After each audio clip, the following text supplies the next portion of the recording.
How many people are we talking about, let's say, per basketball venue or the central stadium? Yeah, we would have had basketball. If I remember, we would have had about probably about 12 to 14 paid staff, and then something like 90 or so volunteers.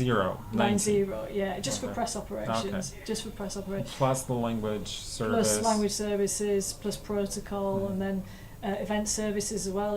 The areas that were the largest in London were event services were huge. They're the people who do spectator services, showing people to seats, etc. They were the biggest area number of staff and volunteers. Then medical services were very big as well, and then press operations is the third largest functional area. Medical services. Medical I didn't services know that. are very high. In terms of volunteers as well. Yeah.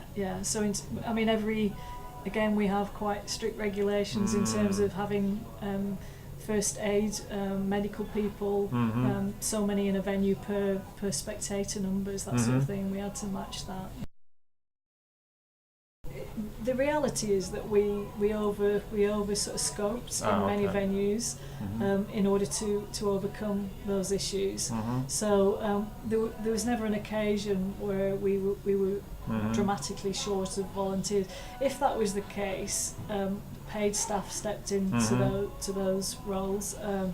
So just to give you an example, one night they did have an issue in the stadium, and so we were given a call at the main press centre, and I was called into the stadium that night, and I worked for the photography team that evening. So we had a core team of paid staff who did step into roles if necessary. But overall, we did incredibly well in terms of getting the numbers right.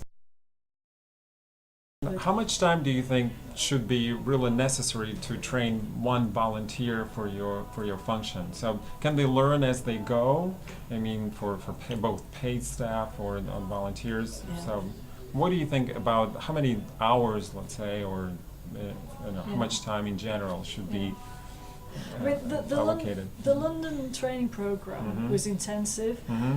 I mentioned before I worked in Athens, and I worked I didn't have any training for either of the roles that I did at the other games, but for this role we decided to do an intensive training, because one of the things we wanted to do is this would be part of the legacy, that we were training people to work as volunteers in other events, that sort of thing. I think there is a need for a level of training, without a doubt, but absolutely, you really do learn on the job. Once you're in there, that's when you actually learn, how to deal with an irate journalist who can't find their laptop. Or we had examples of journalists who would come to us and say, I've left my laptop in Wimbledon and I need to be in the stadium tonight. So can I get my laptop? Can somebody get my laptop? And so we had laptops that we could loan, that sort of thing. But we had photographers who would drop their lens. I mean, the lenses are very, very expensive.